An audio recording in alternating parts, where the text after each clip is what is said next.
다니엘서 6장 묵상. 흔들리지 않는 믿음, 변하지 않는 소망. 안녕하세요, 여러분.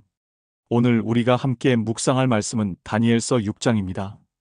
이 본문은 단순히 다니엘이 사자 굴에서 구원받은 기적적인 이야기가 아닙니다.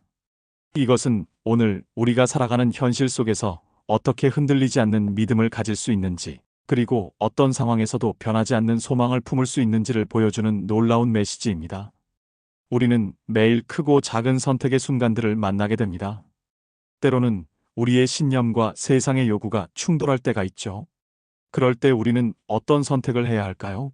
다니엘의 이야기는 바로 그런 우리에게 명확한 답을 제시해 줍니다. 다니엘서 6장 1절부터 5절까지를 함께 살펴보겠습니다. 다리우스가 자기의 뜻대로 전국에 총독 120명을 세워 나라를 다스리게 하고 또 그들 위에 총리 셋을 두었으니 다니엘이 그 중에 하나이라. 이는 총독들이 총리에게 자기의 직무를 보고하게 하여 왕에게 손해가 없게 하려 함이었더라. 여기서 우리가 주목해야 할 점은 다니엘이 이방 나라에서도 최고의 자리에 올랐다는 사실입니다. 그런데 이것이 우연일까요? 3절을 보면 그 이유가 나옵니다.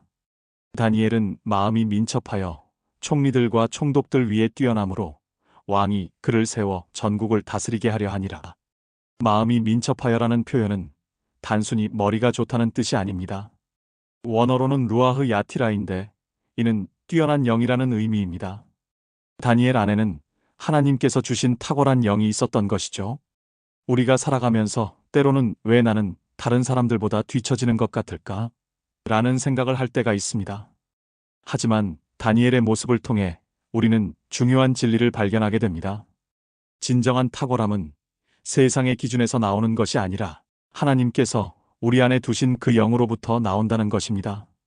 그런데 다니엘의 탁월함은 다른 사람들의 시기와 질투를 불러일으켰습니다. 4절에서 5절을 보면 이에 총리들과 총독들이 국사에 관하여 다니엘을 고발할 틈을 찾고자 하였으나 능히 고발할 틈이나 허물을 찾지 못하니 이는 그가 충성되어 아무 허물도 간과함도 없음이었더라.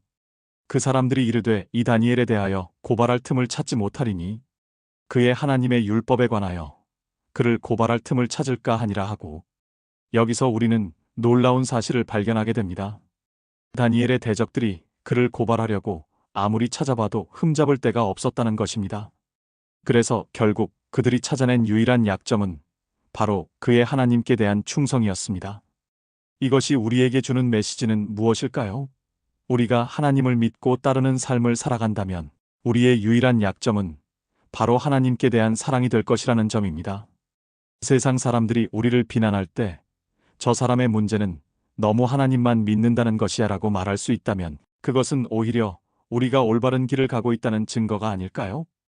6절부터 9절까지는 다니엘의 대적들이 꾸민 악한 계략을 보여줍니다. 이에 총리들과 총독들이 왕에게 몰려가서 이같이 말하되 다리우스 왕이여 만수무강하옵소서.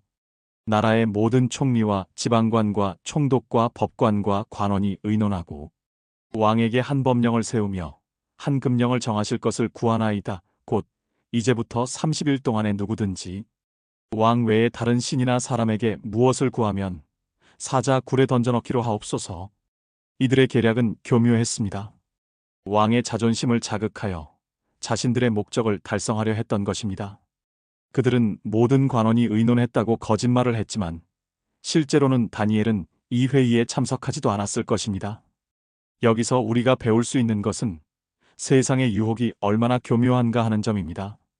악한 세력은 직접적으로 하나님을 믿지 말라고 말하지 않습니다. 대신 잠깐만, 30일 동안만 다른 사람들도 다 그렇게 하는데 시대에 맞춰 살아야지 이런 식으로 접근합니다. 하지만 우리가 기억해야 할 것은 타협은 언제나 작은 것부터 시작된다는 사실입니다. 30일만 하나님께 기도하지 않는 것이 뭐 그리 큰 일이겠느냐고 생각할 수도 있습니다. 하지만 다니엘은 그렇게 생각하지 않았습니다. 10절은 이 장의 핵심 구절입니다. 다니엘이 이 조서에 왕의 도장이 찍힌 것을 알고도 자기 집에 돌아가서는 윗방에 올라가 예루살렘으로 향한 창문을 열고 전에 하던 대로 하루 3번씩 무릎을 꿇고 기도하며 그의 하나님께 감사하니라. 여기서 전에 하던 대로라는 표현에 주목해 보세요. 다니엘은 위기 상황이 닥쳤다고 해서 갑자기 더 열심히 기도한 것도 아니고 반대로 기도를 그만둔 것도 아닙니다. 그는 평소와 똑같이 기도했습니다. 이것이 바로 진정한 신앙의 모습입니다.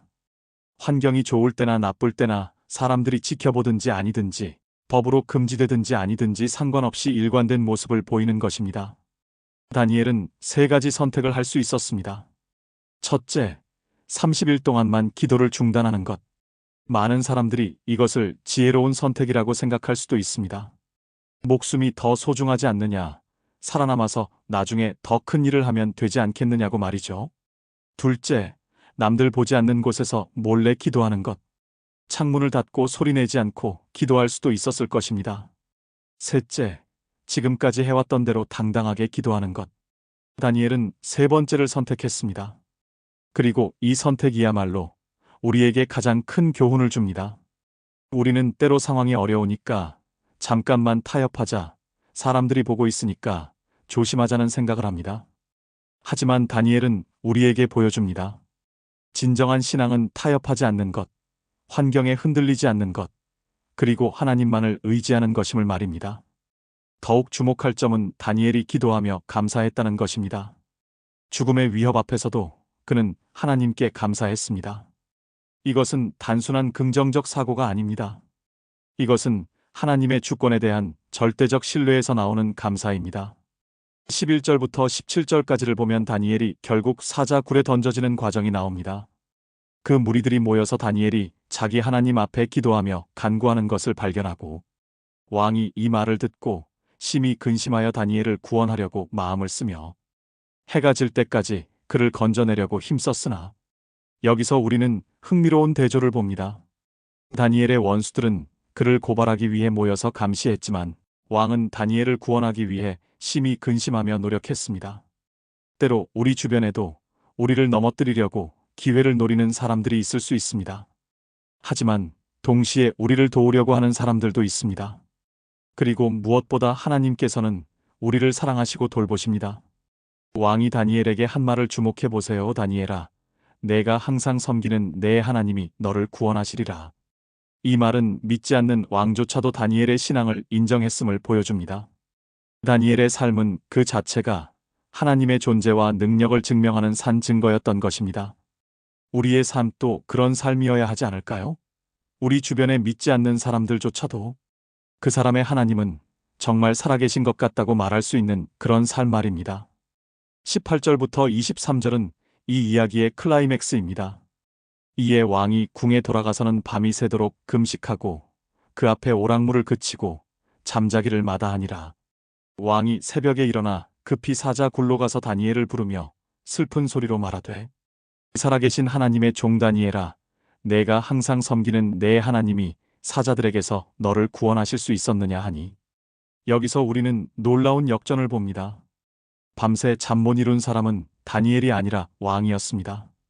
염려하고 근심한 사람도 다니엘이 아니라 왕이었습니다. 이것이 바로 하나님을 신뢰하는 자의 특권입니다. 시편 127편 2절 말씀처럼 그의 사랑하시는 자에게는 잠을 주시는 하나님께서 다니엘에게도 평안한 밤을 주셨을 것입니다. 그리고 다니엘의 대답을 들어보세요.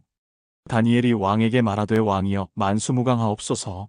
나의 하나님이 이미 그의 천사를 보내어 사자들의 입을 봉하셨으므로 사자들이 나를 상해하지 못하였사오니 이는 나의 무죄함이 그 앞에 명백함이오며 또 왕이여 나는 왕에게도 해를 끼치지 아니하였나이다 하니라.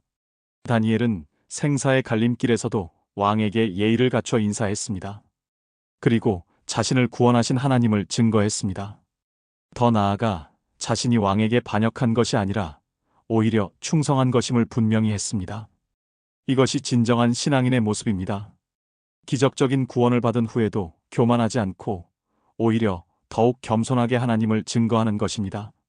그런데 여기서 중요한 것은 하나님께서 사자들의 입을 봉하신 이유입니다. 22절에서 다니엘은 나의 무죄함이 그 앞에 명백함이오며라고 말합니다. 하나님께서는 다니엘의 무죄함을 아셨고 그의 신실함을 아셨기 때문에 그를 구원하신 것입니다. 24절은 강력한 메시지를 담고 있습니다.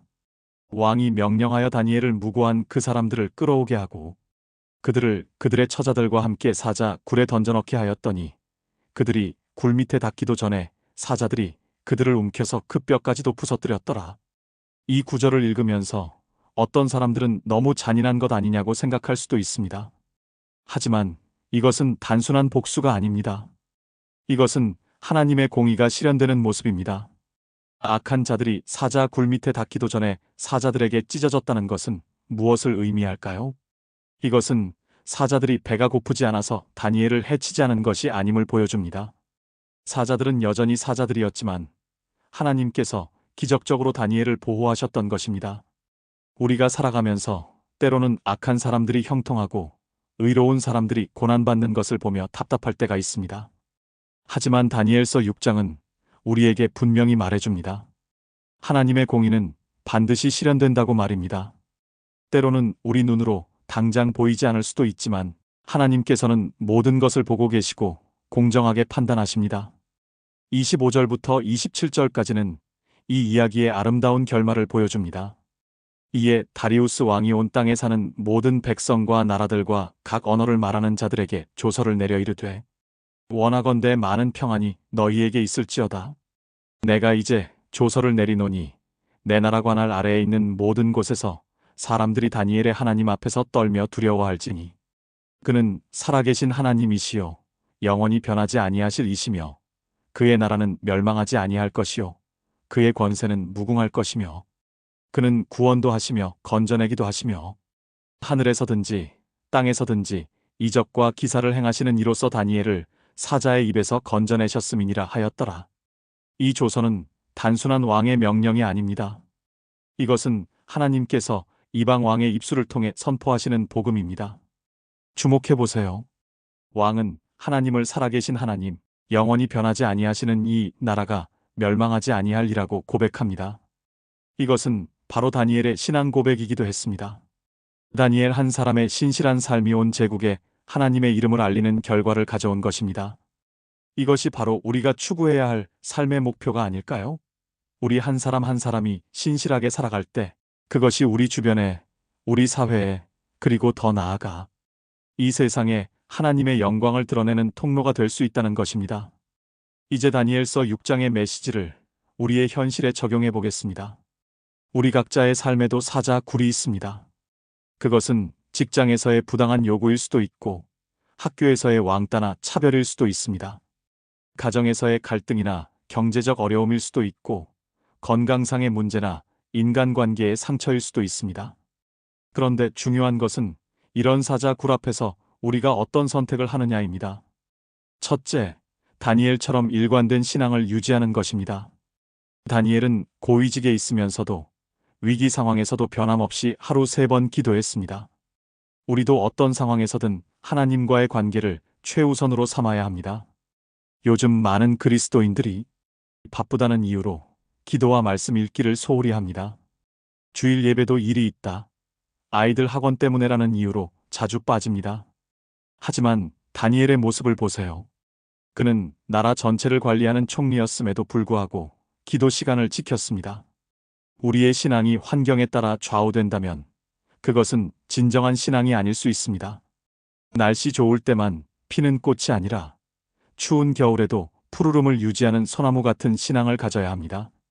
둘째, 타협하지 않는 용기를 가지는 것입니다. 다니엘은 30일만 기도를 중단하면 되는 상황에서도 타협하지 않았습니다. 왜냐하면 그는 작은 타협이 결국 큰 배신으로 이어진다는 것을 알고 있었기 때문입니다. 우리 사회에서도 크리스찬으로서 타협하지 말아야 할 것들이 있습니다. 정직, 성실, 사랑, 용서 같은 기본적인 가치들입니다. 다른 사람들도 다 그렇게 하는데 한 번쯤은 괜찮겠지라는 생각으로 타협하기 시작하면 우리의 신앙은 점점 무뎌져 갑니다. 직장에서 부정한 일을 하라고 할 때, 학교에서 부정행위를 하라고 할 때, 사업에서 거짓말을 하라고 할 때 우리는 다니엘처럼 그럴 수 없습니다라고 말할 용기가 있어야 합니다. 셋째, 하나님의 주권에 대한 신뢰를 가지는 것입니다. 다니엘이 사자 굴에서도 평안했던 이유는 하나님께서 모든 상황을 다스리신다고 믿었기 때문입니다. 설사 죽음이 와도 그것조차 하나님의 허락 없이는 일어나지 않는다고 믿었던 것입니다. 우리도 어려운 상황에서 하나님, 왜 이런 일이 일어나는 건가요? 라고 원망하기보다는 하나님, 이 상황에서도 주님의 뜻이 무엇인지 가르쳐 주세요 라고 기도할 수 있어야 합니다. 때로는 우리가 이해할 수 없는 일들이 일어납니다. 왜 좋은 사람들이 고난받고 악한 사람들이 형통한 것처럼 보이는지 모를 때가 있습니다. 하지만 다니엘의 이야기는 우리에게 말해줍니다. 하나님께서는 모든 것을 보고 계시고 당신의 때에 당신의 방법으로 모든 것을 해결하신다고 말입니다. 넷째, 우리의 삶 자체가 하나님을 증거하는 삶이 되어야 합니다. 다니엘의 대적들조차 그의 삶에서 흠잡을 것을 찾을 수 없었습니다. 그리고 이방 왕조차 다니엘의 하나님을 인정하게 되었습니다. 우리의 삶도 그런 삶이어야 합니다. 우리가 말로 하나님을 믿는다고 하는 것보다 더 중요한 것은 우리의 삶 자체가 하나님의 존재를 증명하는 것입니다. 직장에서 가장 성실한 사람, 학교에서 가장 정직한 학생, 동네에서 가장 친절한 이웃이 바로 그리스도인이어야 합니다. 그래서 사람들이 그 사람의 하나님은 정말 다르구나라고 느낄 수 있어야 합니다. 다니엘서 6장이 우리에게 주는 가장 큰 소망은 무엇일까요? 첫째, 하나님께서는 우리를 홀로 버려두지 않으신다는 소망입니다. 다니엘이 사자굴에 혼자 던져졌을 때도 하나님께서는 천사를 보내어 함께 하셨습니다. 우리가 가장 외롭고 절망적인 순간에도 하나님께서는 우리와 함께 계십니다. 때로는 눈으로 보이지 않을 수도 있지만 하나님의 임재는 항상 우리와 함께 합니다. 이사야 43장 2절 말씀처럼 내가 물 가운데로 지날 때에 내가 너와 함께 할 것이라. 강을 건널 때에 물이 너를 침몰하지 못할 것이며 내가 불 가운데로 지날 때에 타지도 아니할 것이요 불꽃이 너를 사르지도 못하리니. 이 약속이 오늘도 우리에게 유효합니다. 코로나19로 인해 많은 사람들이 고립감을 느꼈습니다. 경제적 어려움, 건강상의 문제, 가족 간의 갈등 등으로 힘든 시간을 보내는 분들이 많습니다. 하지만 기억하세요. 당신이 아무리 깊은 사자 굴 같은 상황에 있어도 하나님께서는 당신을 혼자 버려두지 않으십니다. 둘째, 하나님의 구원은 반드시 온다는 소망입니다. 다니엘의 구원이 즉각적으로 일어나지 않았습니다. 그는 밤새 사자 굴에 있어야 했습니다. 하지만 새벽이 되자 왕이 와서 그를 불렀고 하나님의 기적적인 구원이 드러났습니다. 우리의 기도 응답도 때로는 시간이 걸릴 수 있습니다. 하지만 포기하지 마세요. 하나님의 때가 있습니다. 전도서 3장 1절처럼 범사에 기한이 있고 천하 만사가 다 때가 있나니 하나님께서는 가장 좋은 때에 가장 좋은 방법으로 우리를 구원해 주십니다. 어떤 분은 오랫동안 병으로 고생하고 계실 수도 있고 어떤 분은 경제적 어려움에 시달리고 계실 수도 있습니다. 자녀 문제, 가정 문제로 고민이 많으신 분들도 계실 것입니다. 하지만 절망하지 마세요. 다니엘의 하나님이 우리의 하나님이기도 하시기 때문입니다. 셋째, 우리의 고난이 결국 하나님의 영광을 드러내는 통로가 된다는 소망입니다. 다니엘이 사자 굴에 던져진 것은 고통스러운 일이었지만 그 결과 온 제국에 하나님의 이름이 높여졌습니다. 우리의 고난도 마찬가지입니다. 지금은 이해할 수 없지만 하나님께서는 우리의 아픔과 눈물까지도 사용하셔서 당신의 영광을 드러내십니다. 로마서 8장 28절 말씀이 바로 이것을 말해줍니다. 우리가 알거니와 하나님을 사랑하는 자, 곧 그의 뜻대로 부르심을 입은 자들에게는 모든 것이 합력하여 선을 이루느니라. 모든 것이라는 표현에 주목하세요. 좋은 것만이 아니라 나쁜 것도, 기쁜 일만이 아니라 슬픈 일도, 성공만이 아니라 실패도 모두 합력하여 선을 이룬다고 하셨습니다. 본론, 감사와 찬양의 삶. 다니엘서 6장에서 특별히 주목할 점 중 하나는 다니엘이 죽음의 위협 앞에서도 하나님께 감사했다는 것입니다. 10절에서 기도하며 그의 하나님께 감사하니라고 되어 있습니다. 감사는 단순히 좋은 일이 있을 때 하는 것이 아닙니다. 감사는 하나님의 선하심과 신실하심에 대한 믿음의 표현입니다. 다니엘은 아직 결과를 보기도 전에 하나님께 감사했습니다. 우리도 어려운 상황에서 감사할 수 있어야 합니다. 물론 고통 자체에 감사하는 것은 아닙니다. 하지만 그 고통 가운데서도 우리와 함께 하시는 하나님께, 그리고 그 고통을 통해서도 선을 이루어 가시는 하나님께 감사할 수 있어야 합니다. 데살로니가전서 5장 18절은 범사에 감사하라. 이것이 그리스도 예수 안에서 너희를 향하신 하나님의 뜻이니라고 말씀합니다. 범사에 감사하라는 것은 모든 상황에서 감사하라는 뜻입니다. 건강할 때뿐만 아니라 아플 때도, 풍족할 때뿐만 아니라 궁핍할 때도, 성공했을 때뿐만 아니라 실패했을 때도 감사할 수 있다면 그것이야말로 진정한 신앙의 모습이 아닐까요? 다니엘은 또한 구원받은 후에도 겸손했습니다. 그는 자신의 의로움을 자랑하지 않았고 오직 하나님의 은혜만을 증거했습니다. 우리도 하나님의 은혜를 체험했을 때 교만해지지 말고 더욱 겸손하게 하나님께 영광 돌려야 합니다. 다음 세대에게 전하는 믿음. 다니엘서 6장의 마지막 구절인 28절을 보면 이 다니엘이 다리우스 왕의 시대와 바사 왕 고레스의 시대에 형통하였더라고 되어 있습니다. 다니엘은 바벨론 제국이 멸망하고 페르시아 제국이 일어나는 격변의 시대를 살았지만 두 시대 모두에서 형통했습니다. 이것은 그의 신앙이 환경이나 정치적 상황에 좌우되지 않는 견고한 것이었음을 보여줍니다. 우리도 변화하는 세상 속에서 변하지 않는 믿음을 가져야 합니다. 정치적 상황이 바뀌든 사회적 트렌드가 바뀌든 문화가 바뀌든 상관없이 우리의 신앙은 견고해야 합니다. 그리고 이런 믿음을 다음 세대에게 전해야 합니다. 다니엘이 이방 땅에서도 하나님을 섬기는 모습을 보인 것처럼 우리도 우리의 자녀들에게, 우리 주변의 젊은 세대들에게 흔들리지 않는 믿음의 모습을 보여줘야 합니다. 요즘 많은 청소년들과 청년들이 신앙을 떠나고 있습니다.